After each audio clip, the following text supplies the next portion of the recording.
मित्रांनो, राजकारणामध्ये कोणी कोणाचा मित्र आणि शत्रू नसतो. सगळं काही परिस्थितीवरती अवलंबून असतं आणि ही अशीच परिस्थिती 2020ला मध्य प्रदेशमध्ये आली होती. काय झाले ते तुम्हाला सांगतो. This is the episode 3 of power games in politics. तर मित्रांनो, नोव्हेंबर 2018 मध्ये मध्य प्रदेशच्या विधानसभा निवडणुका होतात आणि या निवडणुकामध्ये काँग्रेसला 114, बीजेपीला 109 आणि इतर पक्षाला 7 जागा भेटतात. तसं पाहायला गेलं तर बहुमत तर कोणालाच नव्हतं, पण सत्तेचे दरवाजे हे काँग्रेसच्या दिशेने उघडणार होते, कारण काँग्रेसकडे सगळ्यात जास्त जागा होत्या.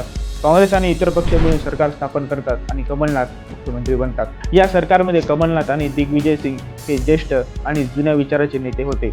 आणि मित्रांनो, इथंच एंट्री होते ज्योतिरादित्य सिंधिया यांची. हे नवीन विचाराचे, नवीन पिढीचे नेते होते. त्यांना ही जुन्या विचारांची सरकार पाहिजे नव्हती. त्यांना मध्य प्रदेशमध्ये विकास आणि नवीन पिढीला राजकारणामध्ये संधी पाहिजे होती, पण असं झालं नाही.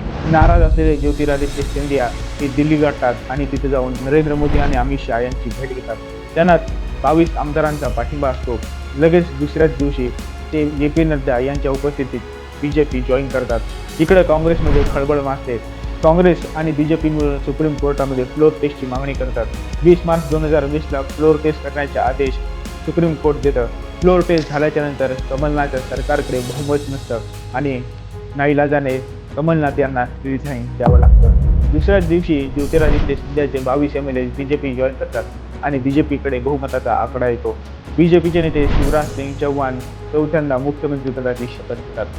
मुख्यमंत्रीपद भेटल्याच्या नंतर लगेच 3 दिवसांनी ज्योतिरादित्य सिंधिया यांना राज्यसभेमध्ये पाठवलं जातं आणि काही महिन्यानंतरच त्यांना सिव्हिल एव्हिएशन मिनिस्टर बनवण्यात येतं. मित्रांनो, हे सगळं काही ज्योतिरादित्य सिंधियाची नाराजगी होती की हा प्लॅन आधीच आखला गेला होता, हे मला कमेंट करून नक्की सांगा आणि आपला या सिरीजचा 3रा एपिसोड पाहण्यासाठी सज्ज राहा.